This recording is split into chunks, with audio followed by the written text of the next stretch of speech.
Olá pessoal, Deus abençoe todos vocês e aqui mais um vídeo para o nosso proveito, para o nosso crescimento espiritual também. E hoje um vídeo de esclarecimento. Mas eu quero pedir logo no início de que você não se esqueça de curtir, de comentar e de compartilhar. Isso muito nos ajuda e também de se inscrever no nosso canal.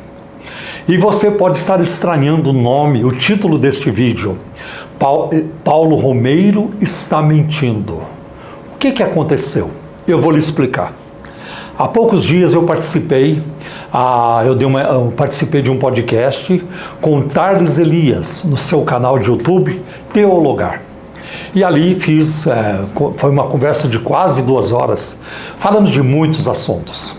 E entre eles, eu também passei informação, eu falei que o Kenneth Hagin, que é considerado um dos pais da teologia da prosperidade, foi influenciado por um pastor batista chamado Ezekiel Kenyon, e o Kenyon foi influenciado pela ciência cristã. Então eles sofreram influência da ciência cristã. Ora, agora neste fim de semana entrou uma pessoa no meu Instagram e começou a me atacar dizendo que eu estava mentindo, que eu estou falando um monte de besteiras e que Hagin nunca foi influenciado, senão ele não oraria pelos enfermos, nem usaria a Bíblia. Bom, a ciência cristã também usa a Bíblia. Aliás, até o diabo usou a Bíblia lá no deserto para tentar Jesus, né? Então eu quero aqui dar uma resposta, não vou citar o nome da pessoa, dizendo que está tudo documentado.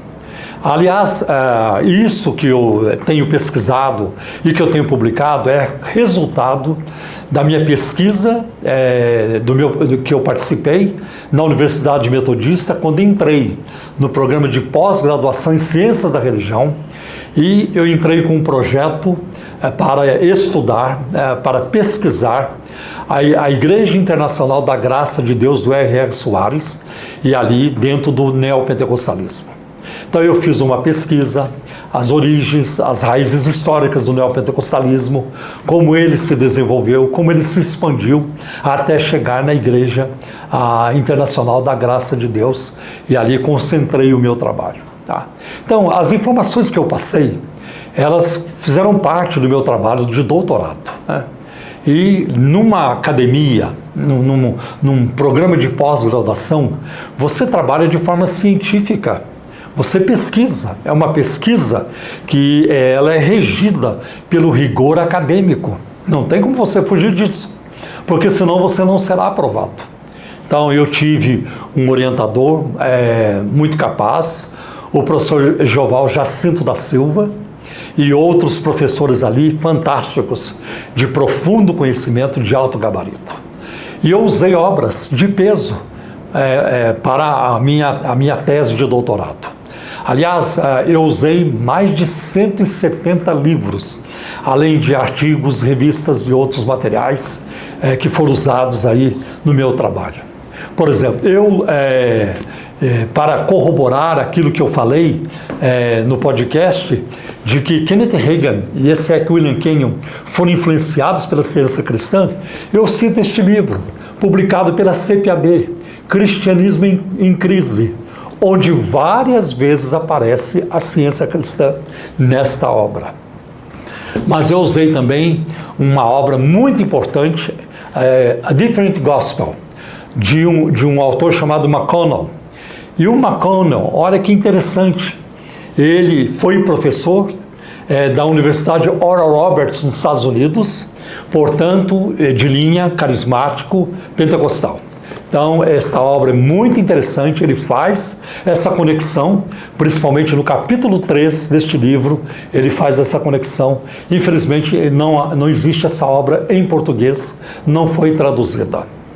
Além do McConnell, eu usei também esta obra, The Word Faith Controversy, a controvérsia da palavra da fé. E o autor é Robert Bauman, eu conheço esse autor pessoalmente. Esse autor trabalhou vários anos com Walter Martin, hoje ele tem um ministério independente de apologética, tremendo do pesquisador. Aliás, recentemente, a editora Vida Nova publicou uma obra dele com outro autor na área da apologética.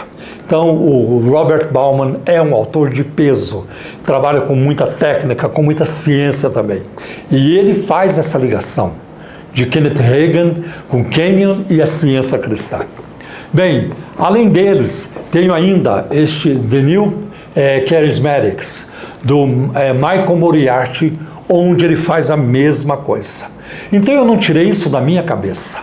Eu não comecei a falar isso porque eu achava que eu tinha que inventar algumas coisas sobre o Kenneth Hagin. Não, se você inventa, você perde a credibilidade. É a prova documentada, você tem que apresentar as provas. E o resultado das minhas pesquisas foram publicados neste livro, o meu terceiro livro a ser publicado, Decepcionados com a Graça. Aqui eu mostro tudo isso. A minha tese de doutorado foi transformada neste livro. É claro que na minha tese de doutorado tem muito mais material. Tem muita coisa que não veio parar aqui, até por causa de espaço, não tinha como parar aqui. Interessante, quando eu fui para os Estados Unidos, e alguns de vocês já me ouviram falar isso, eu fui estudar na escola do Morris Cerullo, em San Diego, na Califórnia. Isso foi no início de 1979. Então, o programa, o plano, era de passar ali 6 meses na escola do Morris Cerullo, e nós tínhamos aula todo dia de manhã, de segunda a sexta. E todo dia de manhã era um professor diferente. E nós tivemos um professor chamado Ernie Baxter, o pastor Ernie Baxter. E nós, os brasileiros, colocamos até um apelido naquele homem. Nós o chamávamos de o irmão profundo, porque era muito bom ouvi-lo. Ele tinha muita bagagem, muito conhecimento. E é interessante que o próprio McConnell, eu vou mostrar de novo o livro do McConnell, o McConnell conta algo aqui sobre Ernie Baxter e esse é William Kenyon.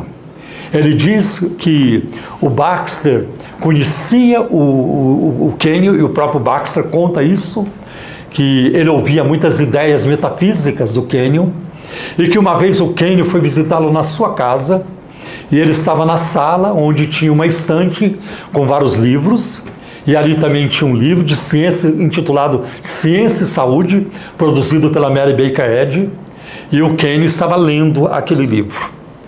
Então ele passou pelo corredor, o Baxter passou pelo corredor, não queria interromper a leitura do Kenyon, só deu um sorriso. Uns 30, 40 minutos depois ele voltou e o Kenyon ainda estava lendo o livro da senhora Eddy, da Mary Baker Eddy. E naquele momento o Baxter fez alguns comentários. E a resposta do Kenyon foi: olha, tem muita coisa aqui que se aproveita. O próprio Kenyon chegou a declarar: quando eu prego, as pessoas pensam que eu estou pregando a ciência cristã. Então você vê, a influência existiu. E isso, é claro, vai respingar também em várias posições da teologia da prosperidade. Por exemplo, a senhora Eddy, ela negava a existência das coisas. Não existe dor, ela até cunhou uma frase interessante: não existe dor na realidade e nem realidade na dor. Mas ela tomava morfina, porque ela tinha fortes dores no corpo.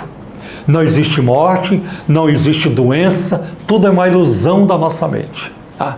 E essa questão de negar as coisas, a existência de algo, negar a doença, negar a pobreza, tudo isso. E isso são respingos da ciência cristã, que muitos pregadores da teologia da prosperidade passaram também a verbalizar. Não todos, mas muitos passaram a verbalizar.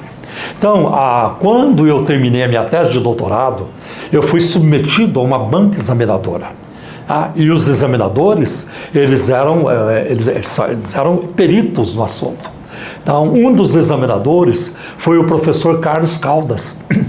E ele foi professor do Mackenzie por vários anos, agora professor na PUC de Minas, um homem muito capaz. Ele foi um dos examinadores. Mas um outro examinador, que para mim foi muito importante também a sua participação, foi o professor Leonildo Silveira Campos. um presbiteriano da IPI, da Igreja Presbiteriana Independente, professor na Universidade Metodista, no programa de pós-graduação. Depois ele foi contratado pelo Mackenzie e ele, um homem muito capaz, escreveu um clássico sobre a Igreja Universal do Reino de Deus chamado Templo, Teatro e Mercado.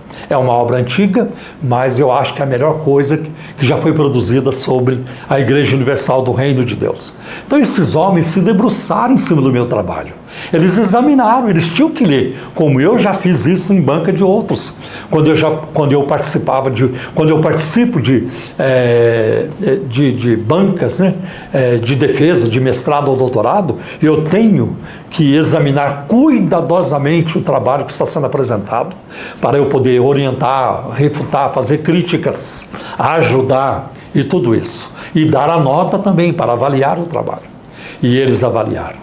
E ninguém deles disse para mim: você está inventando isso. Não há conexão entre Reagan, Kenyon e a ciência cristã. Nenhum deles. Se isso não fosse verdade, eles teriam me alertado naquela hora. Já bem antes da defesa final, seria no exame de qualificação. Mas isso não aconteceu.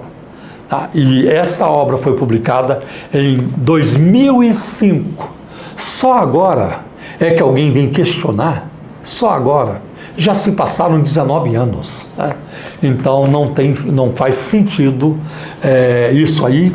E eu queria dar uma resposta para que vocês que leram esses comentários dessa pessoa não pensem: será que o Romero mentiu mesmo? Será que é isso? Será que ele está mentindo? Será que ele está mal intencionado? Não, nós temos que falar a verdade e trabalhar de forma correta, né?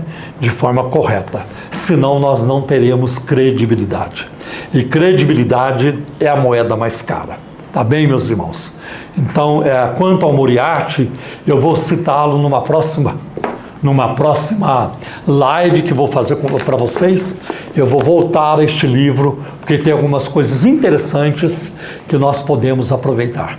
Então, um abraço, Deus te abençoe, até o próximo encontro.